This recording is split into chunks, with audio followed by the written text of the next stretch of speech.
الحمد لله رب العالمين والصلاة والسلام على رسوله محمد خاتم النبيين وإمام المتقين وقائد الغر المحجلين وعلى آله وأصحابه أجمعين. أما بعد، فقد قال الله تبارك وتعالى في القرآن المجيد: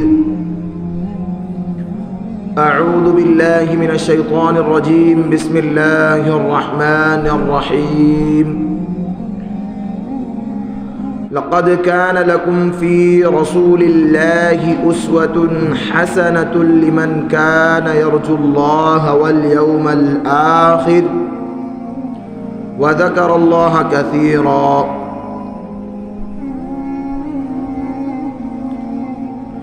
عن انس رضي الله عنه قال: قال لي رسول الله صلى الله عليه وسلم: يا بني إن قدرت أن تصبح وتمسي ليس في قلبك غش لأحد فاعمل. ثم قال لي: يا بني وذلك من سنتي ومن أحيا سنتي فقد أحبني ومن أحبني كان معي في الجنة. رواه الترمذي.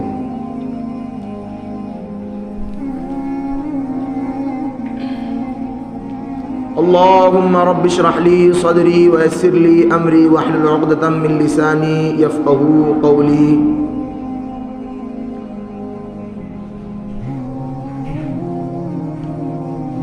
تمام حضرات درود شریف پڑھ لیں. اللهم صل علی محمد وعلى آل محمد كما صليت على ابراہیم وعلى آل ابراہیم انك حمید مجید. شروع اللہ کے نام سے جو بڑا مہربان نہایت رحم والا ہے.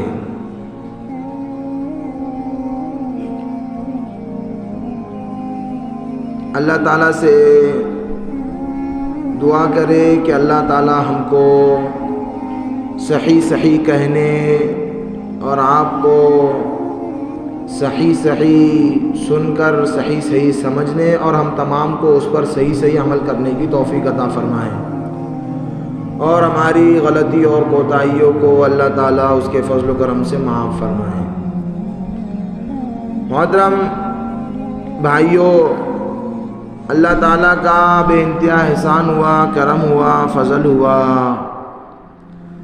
کہ اللہ تعالیٰ نے ہم کو اس دنیا میں پیدا فرمانے کا فیصلہ کیا اور ہم کو مختلف مراحل سے گزار کر اس دنیا میں اور اس جگہ، اس مسجد میں اور آج کے اس جمعہ مبارک کے دن کی گھڑی میں ہمیں یہاں بیٹھنا نصیب فرمایا. یہ اللہ کا فضل و کرم ہے، اللہ کا احسان ہے. اور اللہ تعالیٰ کا سب سے بڑا احسان یہ ہے کہ اللہ تعالیٰ نے ہم کو محمد الرسول اللہ صلی اللہ علیہ وسلم کی امت میں پیدا فرمایا. جیسے کہ یہ بات معروف و مشہور ہے مختلف زبانوں پر کہ موسیٰ علیہ السلام بھی تمنا کرتے تھے، خواہش رکھتے تھے کہ کاش میں محمد الرسول اللہ صلی اللہ علیہ وسلم کی امت میں پیدا کیا جاتا. تو ہم وہ سعادت مند بندے کہ جس کو یہ سعادت حاصل ہوئی کہ اللہ تعالیٰ نے ہم کو امت محمدیہ میں سے پیدا فرمایا. الحمدللہ. مگر جیسے ہی اللہ تعالیٰ نے ہر نبی، ہر پیغمبر، ہر رسولوں کو اپنی قوم میں بھیجا تو اس کے حساب سے اللہ تعالیٰ نے ان کے اوپر گائیڈنگ بک، رہنما کتاب اور سیدھے راستہ بتانے والی کتاب کو بھی اتارا، اس کو بھی بھیجا ہر رسولوں کے، ہر پیغمبروں کے ساتھ۔ اسی طرح ہم امت محمدیہ میں سے ہے، ہم امت محمدیہ میں اللہ نے ہم کو پیدا فرمایا، تو اس کا یہ مطلب تو نہیں ہوا کہ ہم دوسرے تمام انبیاء اکرام علیہم الصلوۃ والسلام کا انکار کریں، نعوذ باللہ۔ ہم کو تمام انبیاء اکرام علیہم الصلوۃ والسلام کو ماننا ہے، ان پر ایمان رکھنا ہے۔ آمنت باللہ وملائکتہ وکتبہ ورسلہ، ایمان مفصل میں سے ہمارا ایمان ہے کہ رسولوں پر، کہ رسول جتنے بھی آئے وہ اللہ کے رسول ہے اور ہم ان پر بھی ایمان رکھتے ہیں۔ مگر ماننا کس کی ہے؟ صرف ماننا سب کو ہے، لیکن ماننا کس کی ہے؟ محمد الرسول اللہ صلی اللہ علیہ وسلم کی۔ جیسے ہم ہمارے تایا ابو کو، چچا کو، بڑے ابو کو مانتے ہیں، لیکن اکثر کس کی مانتے ہم؟ ہمارے ابا کی۔ تو ایسے ہی ہمیں ماننا سب کو ہے، لیکن ماننا محمد رسول اللہ صلی اللہ علیہ وسلم کی ہے، ان کی شریعت کو ماننا ہے، ان کی شریعت پر عمل پیرا ہونا ہے۔ تو اسی طریقے سے اللہ تعالیٰ نے ہر پیغمبر کو ایک گائیڈنگ بک دی ہے، ایک رہنما کتاب دی ہے۔ تو ہمارے یہاں بھی اللہ تعالیٰ نے رسول اللہ صلی اللہ علیہ وسلم کے ذریعے ہم کو سکھانے کے لیے، ہم کو سیدھا راستہ بتانے کے لیے قرآن مجید فرقان حمید ہم کو دیا ہے، فرقان حمید ہم کو دیا۔ اور اس کا پورا عملی نمونہ یہ آپ علیہ الصلوۃ والسلام کی ذات کریمی ہے، یہ آپ علیہ الصلوۃ والسلام کی کریم ذات ہے۔ اس کے ایک ایک عمل پر، ایک ایک احکام پر، اس کے ایک ایک فروعات پر آپ علیہ الصلوۃ والسلام نے پورا پورا عمل کر کے بتایا ہم کو، پورا پورا۔ اسی لیے ہم نے قرآن کریم کی آیت پڑھی، سورہ احزاب کی 21 نمبر آیت ہے، فرماتے ہیں لقد کان لکم فی رسول اللہ اسوۃ حسنہ، کہ تمہارے لیے محمد الرسول اللہ صلی اللہ علیہ وسلم کی زندگی میں ایک بہترین نمونہ ہے۔ اگر ہم کو ہماری زندگی دنیاوی اور اخروی زندگی سدھارنا ہے تو ہمیں کس کی زندگی کو فالو اور کس کی زندگی کی پیروی کرنا چاہیے؟ محمد الرسول اللہ کی۔ اور آپ علیہ الصلوۃ والسلام کے اوپر جو کلام نازل کیا گیا، جو باتیں نازل کی گئی، وہ ایسا نہیں کہ آپ علیہ الصلوۃ والسلام اپنے من سے کہتے تھے۔ آپ علیہ الصلوۃ والسلام وہی کہتے تھے جو ان کے اوپر وحی نازل ہوتی تھی، وہی ہم کو بتاتے تھے۔ ما ضل صاحبکم وما غوا وما ينطق عن الهوى،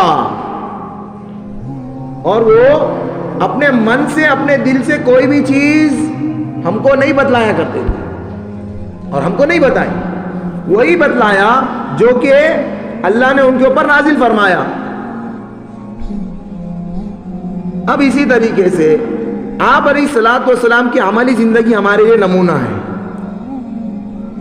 لیکن اعتراض یہ ہوتا ہے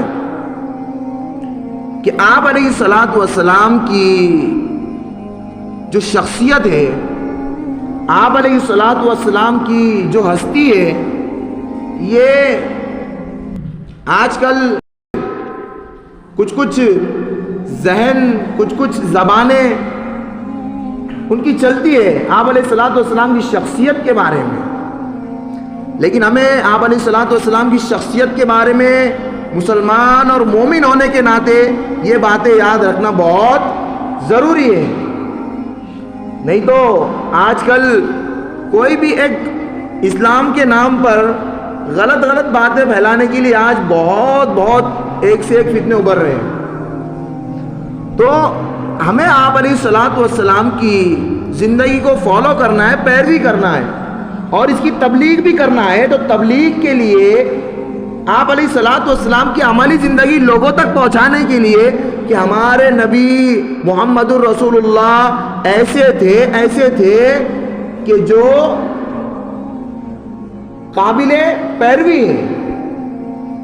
اور پھر سامنے والا جب اس کے پاس دعوت پہنچائی جائے تو وہ آپ سے سوال کرے کہ بھئی کیسے تھے, تو ہم کو جواب دینا بھی تو آنی چاہیے. ہمیں اللہ کے رسول کی زندگی پر عمل بھی کرنا چاہیے, اور عمل کیوں کر رہے ہیں ہمیں یہ بھی پتہ ہونا چاہیے, تاکہ جب ہم اللہ کے رسول کی بات لوگوں تک پہنچائیں تو بات پہنچانے میں ہم کو کیا نہیں ہونی چاہیے, دقت اور مفتیان کرام کو اور عالموں کو فون لگانے کی ضرورت نہیں ہونی چاہیے. ایک مسلمان اور ایک مومن کے لیے اتنا علم حاصل کرنا ضروری ہے جتنا کہ وہ اپنے آپ کی کیا کر سکے, اپنے اسلام کی آبرو ریزی ہونے سے بچا سکے, اس پر انگلی اٹھنے سے بچا سکے. تو خیر, آپ علیہ الصلوۃ والسلام کی جو ذات ہے, جو نمونہ کہا گیا اس کو قرآن کریم نے کہ آئیڈیل ایک نمونہ, بہترین نمونہ ہے. تو کسی بھی ذات کو نمونہ اور آئیڈیل بنانے کے لیے اس کے اندر 4 باتیں ہونی ضروری ہے. کتنی باتیں بھائی؟ 4 باتیں. اس کو بغور سماعت فرمائیں, 4 باتیں ہونا بہت ضروری ہے. نمبر 1 پر ہے کہ اس کی جو تاریخ ہو وہ مسلم ہو. کیا مطلب؟ یعنی کہ جیسے ہی اس کے اوپر جو اتارا گیا وہ مستند ہو, وہ صحیح ہو, غلط اس کے اندر بالکل بھی نہ ہو, اور وہ جو چلی آ رہی ہے اس کی باتیں, اس کے اعمال, وہ ایک دم صحیح ہمارے تک پہنچتی اور چلی آ رہی ہو. تو آپ علیہ الصلوۃ والسلام کی ذات یہ مستند ذات ہے.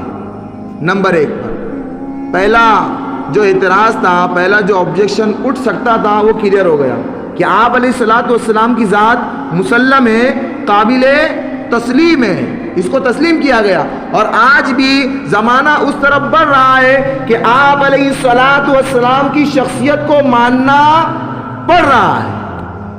کچھ ہو نہ ہو لیکن ماننا پڑ رہا ہے, کسی بھی طریقے سے ماننا پڑ رہا ہے. اس لیے کہ آپ علیہ الصلوۃ والسلام کوئی نعوذ باللہ جھوٹے نبی نہیں تھے, اللہ بچائے ہم کو. تو آپ علیہ الصلوۃ والسلام آخری نبی ہے, اور آپ علیہ الصلوۃ والسلام کی جو ہستی وہ کیا ہے, ان کی باتیں, ان کی تاریخ ایک دم مسلم ہے, مستند ہے. اس کے بارے میں کسی کو کوئی شک نہیں ہو سکتا. آپ علیہ الصلوۃ والسلام کی ایک حدیث جو ہم تک پہنچی ہے, کھانے کے بارے میں ہو چاہے کسی کی بھی چیز کے بارے میں ہو, وہ ایک دم کیا ہے بھائی, بالکل صحیح ہے. اس کے اندر ہمارے محدثین کرام نے جنہوں نے حدیثیں لی ہے انہوں نے انتہائی درجے کا اتنا اہتمام کیا ہے کہ سوچنے کی ضرورت ہی نہ پڑے. تو ہمیں یہ بھی سب, یہ تمام چیزیں, حدیث کیسی ہوتی ہے, ضعیف ہوتی ہے, حدیث یہ کس نوعیت کی ہے, یہ تمام مدارس اسلامیہ میں آج بھی پڑھایا جاتا ہے. جو عالم, جو علماء جہاں سے پیدا ہوتے ہیں وہ مدارس میں آج بھی پڑھایا جاتا ہے. اسی لیے ہمارے جو مدارس ہے یہ دین کے قلعے ہیں, حفاظتی قلعے ہیں دین کے. ایک حدیث کو ایسے اس کا پوسٹ مارٹم کیا جاتا ہے, ایسے اس کی تخریج کی جاتی ہے کہ بھئی یہ کیسے چلے آ رہی ہے. جہاں پر معلوم ہوتا محدثین کرام کو یا صحابہ کرام کو کہ بھئی یہاں سے حدیث یہاں پر اس کے پاس فلا حدیث پہنچی ہوئی ہے, تو اس کو دیکھتے اس کی ذات کے بارے میں بھئی کتنا سچا ہے. ایک جگہ ایسے ہی شاید امام بخاری کا واقعہ ہے, وہ گئے تو جیسی حدیث لینے کے واسطے گئے وہ بندے کے پاس کوئی حدیث تھی آپ علیہ الصلوۃ والسلام کی. تو جیسے ہی انہوں نے دیکھا کہ وہ ایک بکری کو بلا رہے ہیں, ایسا جھولی پھیلا کر کہ وہ بکری آ جائے, دھوکے سے بلا رہے ہیں. حالانکہ بکری کو کچھ کھلانا کچھ بھی نہیں تھا کھلانے کے لیے, لیکن اس کو جو بلانے کی اسٹائل ہوتی ہے بکری کو, اس طرح بلا رہے تھے. انہوں نے دیکھ لیا کہ بھئی جھوٹا انسان ہو سکتا ہے, اس کے پاس حدیث کیسی جھوٹی ہو سکتی ہے. تو اسی لیے ہمارے رسول اللہ صلی اللہ علیہ وسلم کی ایک چیز کیا ہے بھئی, مستند ہے, صحیح ہے, غلط بالکل بھی نہیں ہے. یہ ایک ایسی شخصیت ہے, ان کی ہر ایک چیز محفوظ ہے. آج دیکھ لو کسی کے بارے میں بھی اتنی شخصیت, ان کی جو ایک عمل ہے, اتنی کسی کی بھی شخصیت محفوظ نہیں ہے اور لکھی بھی نہیں جا سکتی. اور ایسی محفوظ ہے کہ اللہ کے رسول کی سیرت کو اگر لکھنے بیٹھو تو تمام دنیا کے سمندروں کو سیاہی بنا دیا جائے اور تمام دنیا کے درختوں کو قلم بنا دیا جائے, تب بھی میرے نبی محمد الرسول اللہ صلی اللہ علیہ وسلم کی سیرت ختم نہیں ہو سکتی. یہ ہمارے نبی ہیں۔ اور آگے فرمایا نمبر 2، جس کی شخصیت قابل تقلید ہو سکتی ہے، جس کی شخصیت کو ہم مان سکتے ہیں آئیڈیل اور نمونہ، تو اس کے اندر دوسری شرط یہ ہونی چاہیے کہ تمام انسانوں اور تمام زمانوں کے لیے وہ رہنما ہو، تمام انسانوں اور تمام زمانوں کے لیے رہنما ہو۔ تو آپ علیہ الصلوۃ والسلام کا ایک ایک عمل، ایک ایک چیز آپ علیہ الصلوۃ والسلام کی تمام انسانیت کے لیے کیا ہے بھائی؟ گائیڈنگ ہے، رہنمائی ہے، وہ راستہ دکھاتی ہے، تمام انسانوں کے لیے بھی اور تمام زمانے والوں کے لیے بھی۔ اسی لیے آج دیکھ لیجئے آپ علیہ الصلوۃ والسلام کی جو تعلیمات تھی وہ صحابہ اکرام میں کنورٹ ہوئی، صحابہ اکرام کے اندر صحابہ اکرام نے اس کو لیا، اور لینے کے بعد آج وہی جو دنیا کے بڑے بڑے لوگ شمار کیے جاتے ہیں وہی کہتے ہیں کہ آج بھی اگر ہمارے ملک کو ترقی دلانا ہے تو ہم کو کس کے بیس پر چلنا پڑے گا، کس کے اعمال پر اور کس کی حکومت پر چلنا پڑے گا، کس کی پالیسی پر چلنا پڑے گا۔ تو وہاں پر انہوں نے 2 نام لیے، حضرت عمر اور حضرت ابوبکر صدیق رضی اللہ تعالیٰ عنہ۔ کس کی تعلیم تھی بھئی؟ یہ آپ علیہ الصلوۃ والسلام کی تعلیم تھی۔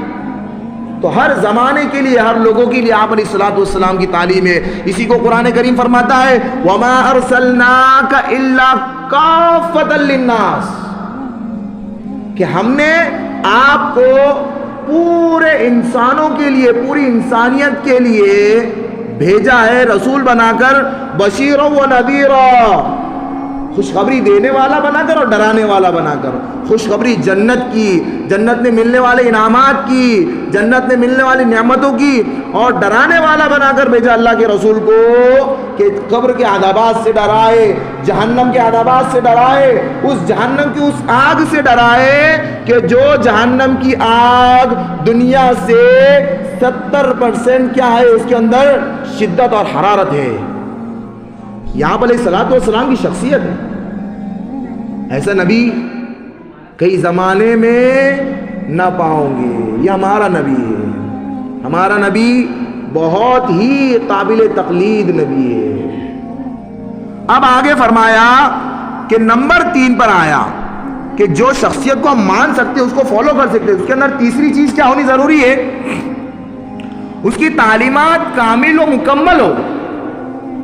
اس کی جو تعلیمات ہے، وہ جو تعلیمات کو لے کر آئے اس کی وہ ایک دم پوری مکمل ہو۔ اسی کو قرآن کریم نے فرمایا الیوم اکملت لکم دینکم واتممت علیکم نعمتی ورضیت لکم الاسلام دینا، کہ ہم نے محمد رسول اللہ پر کیا کر دیا؟ پورے دین کو مکمل کر دیا۔ الیوم اکملت لکم دینکم، کہ تمہارے لیے دین کو کیا کر دیا گیا؟ آج کے دن مکمل کر دیا گیا۔ اسی لیے اللہ کے رسول صلی اللہ علیہ وسلم نے آخری ایام میں خطبہ حجۃ الوداع میں فرمایا تھا کہ میں نے اللہ کا پیغام تم تک پہنچا دیا، الا هل بلغت؟ آپ علیہ الصلوۃ والسلام نے فرمایا تھا تو تمام صحابہ نے کہا تھا کہ نعم یا رسول اللہ، جی ہاں بالکل آپ نے پہنچا دیا۔ تو اللہ کے رسول نے فرمایا تھا دیکھو آج بھی ہم کو اس پر عمل کرنے کی ضرورت ہے کہ فَلْيُبَلِّغِ الشَّاهِدُ الْغَائِبُ، جو یہاں پر حاضر ہے ان کی ذمہ داری ہے کہ جو غائب ہے ان تک یہ بات کو کیا کرے؟ پہنچائے۔ تو اس مجلس میں حاضر ہو، اس مجلس میں غیر حاضر ہو تو ان تک بات پہنچائے، اور آگے آنے والی جتنی نسل ہو ان کو رسول اللہ کا پیغام پہنچائے۔ تو کیا فرمایا؟ تیسرے نمبر پر قابل تقلید اور جس کو ہم فالو کر سکتے ہیں، اس کے اندر کیا ہونی چاہیے؟ اس کی تعلیمات مکمل ہونی چاہیے۔ تو اللہ کے رسول کی تعلیمات کیا ہو گئی بھائی؟ مکمل ہو گئی۔ اللہ کے رسول نے ایک پیغام ہم تک پہنچایا، ایک پیغام۔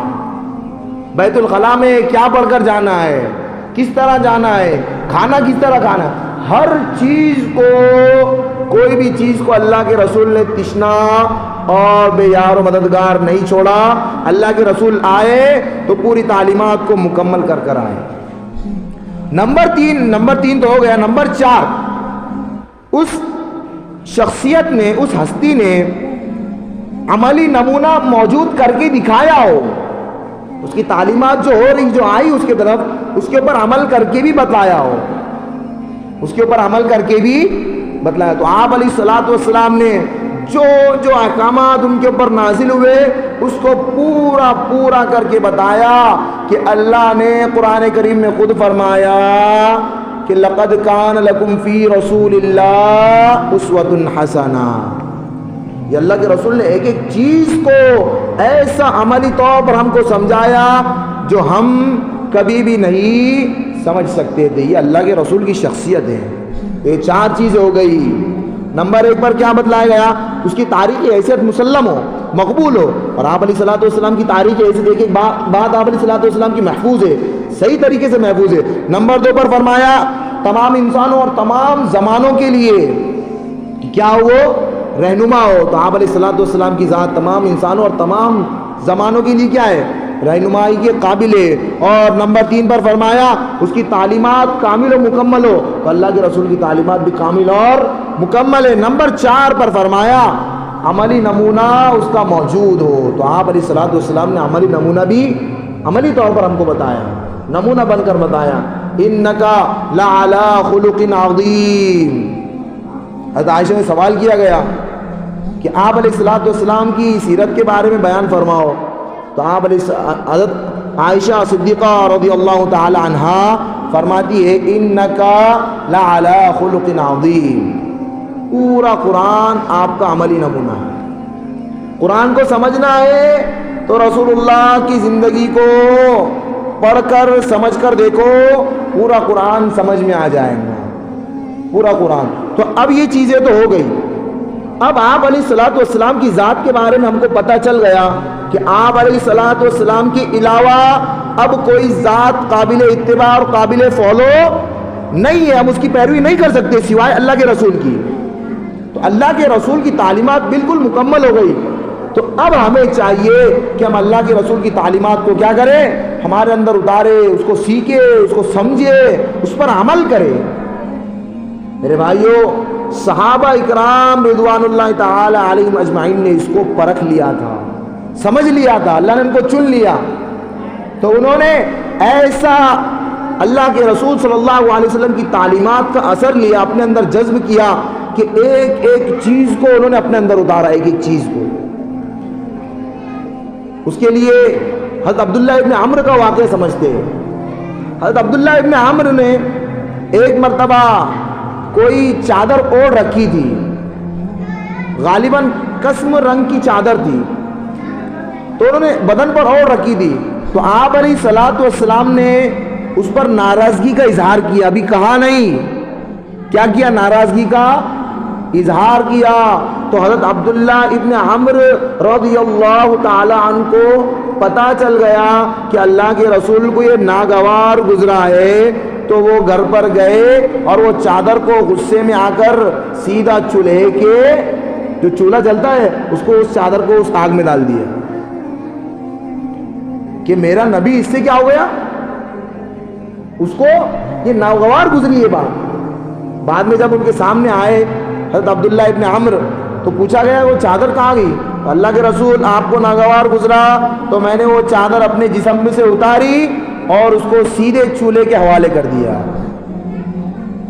یہ صحابہ اکرام ایسی اللہ کے رسول کی ایک ایک بات کو ماننے والے اور پرکھنے والے تھے. ایک ایک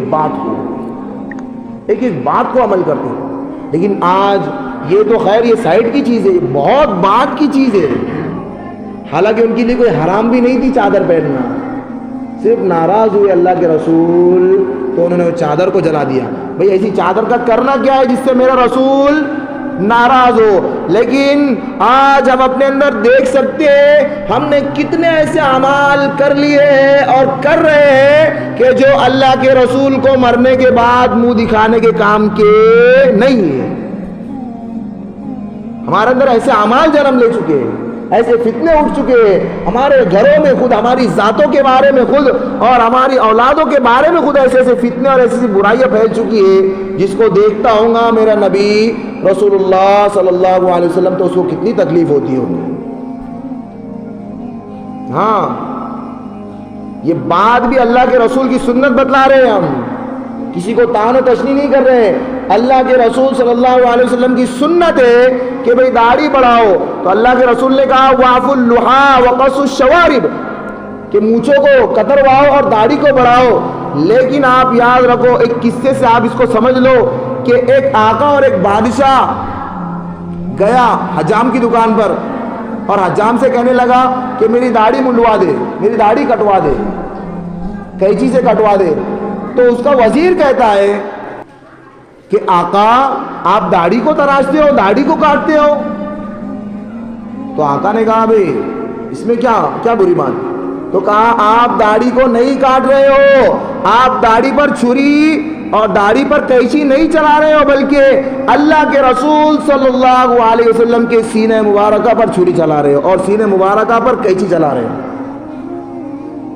تو آج ہمیں یہ تو میں نے ایک ڈیمو کے لیے مثال کے طور پہ دیا، ایک ایسی ہزار برائیاں ہمارے اندر جنم لے چکی ہے۔ ہم نے رسول اللہ صلی اللہ علیہ وسلم کی تعلیمات کو ایسا کر دیا گویا کہ ہم اللہ کے رسول صلی اللہ علیہ وسلم کی تعلیمات سے اور ان کے اعمال سے ہم ناراض ہیں، ہم اس کو پسند نہیں کرتے، نعوذ باللہ۔ آج ہمارے بالوں کے جو اسٹائل ہے وہ اللہ کے رسول کے بیس پر نہیں ہے، اللہ کے رسول کے بتائے ہوئے طریقوں پر نہیں ہے، بلکہ ایک نیو کلچر کے طریقے پر ہے، یورپی کلچر کے طریقے پر ہے۔ تو ہمیں اس بارے میں فکر کرنے کی ضرورت ہے۔ صحابہ اکرام نے ایک ایک چیز کو فالو کیا ہے میرے بھائیو، ایک ایک چیز اپنے اندر اتارا ہے، ایک ایک چیز کو۔ اور اسی طریقے سے صحابہ کے بعد آتا ہے تابعین، اولیاء اکرام کا نمبر، انہوں نے بھی ایسا عمل کر کے دکھایا ہے کہ جو دیکھنے کا اور سننے کا اور عمل کرنے کے قابل ہو۔ حضرت غالباً میں نام بھول رہا ہوں، تو انہوں نے یہ کیا ہے کہ ان کی جب مرض الوفات کا وقت تھا، ان کو جب اللہ تعالیٰ ان کی روح کو قبض کر رہا تھا، تو ہوا یوں ہے کہ انہوں نے کہا کہ بھائی مجھ کو وضو کراؤ۔ وہ بزرگ کا میں نام بول رہا ہوں، ہمارے جو بڑے تھے، انہوں نے کہا مجھ کو وضو کراؤ۔ ایک مرتبہ وضو کرا کے لایا گیا۔ اب انسان ایک دم کمزور ہو، معذور ہو، اب آخری اسٹیپ چل رہا ہو، تو اس کے اندر کیسے وضو ہو سکتا ہے؟ برابر نہیں ہو سکتا۔ تو ان کو ایک مرتبہ وضو کر کے لایا گیا، پھر بستر پر لٹایا۔ تو انہوں نے کہا کہ مجھے دوبارہ وضو کرنا ہے، مجھے دوبارہ وضو کرنا ہے۔ تو بھائی جو ان کی خدمت میں تھے، خادمین تھے، خدام تھے، ابھی تو وضو کیا، وہ کہہ رہے تھے ایک مرتبہ اور کراؤ، دوسری مرتبہ اور جا کر کیا، پھر تیسری مرتبہ اور کیا، پھر تیسری مرتبہ میں جو وضو کیا ہے تو انہوں نے سوال کیا خدام نے کہ بھئی آپ نے ایسا کیوں کیا؟ تو انہوں نے جواب میں کہا، دیکھو میرے بھائیو یہ سننے کی بات ہے، انہوں نے کہا کہ مجھ سے ایک سنت چھوٹ رہی تھی رسول اللہ کی، ایک طریقہ چھوٹ رہا تھا جس کو میں گوارا نہیں کر سکتا تھا کہ میں جب مروں تو ایک سنت کو چھوڑ کر مروں۔ وہ سنت کیا تھی کہ میں انگلیوں میں خلال کرنا میرا کیا ہو رہا تھا؟ باقی رہ جا رہا۔ تو انہوں نے ایک چھوٹی سنت کو بھی آپ دل پر حاضر رکھ کے بتانا، میں بھی اس کے اندر شامل ہوں کہ ہم کبھی وضو کرتے وقت اللہ کے رسول کی سنت کا خیال کرتے ہیں؟ ایک چھوٹی سی سنت نہیں کرتے۔ ہماری اپنی بات خود، ہم سب اس کے اندر شامل ہیں، نہیں کرتے میرے بھائی۔ لیکن ہمارے صحابہ اکرام نے، ہمارے بزرگوں نے یہ عمل کر کے بتایا کہ دنیا میں ایسا بھی ممکن ہو سکتا ہے۔ اس کا یہ مطلب نہیں کہ اللہ کے رسول کی تعلیمات اثر انداز نہیں ہو سکتی تھی، ہوتی تھی، لیکن آج جو دل ہے اس کو قبول کرنے والے وہ دل نہیں رہے۔ تو ہمیں اس بارے میں بہت سوچنے کی ضرورت ہے، بہت غور و فکر کرنے کی ضرورت ہے کہ آج اللہ کے رسول کی تعلیمات کدھر جا رہی ہے اور ہم کدھر جا رہے ہیں۔ ہم نے اس کو پیٹھ کے پیچھے ڈال دیا۔ دعا کریں کہ اللہ تعالی ہم کو ان تمام باتوں پر عمل کرنے کی توفیق عطا فرمائے، سنت ادا کر لے۔ وآخر دعوانا الحمدللہ رب العالمین۔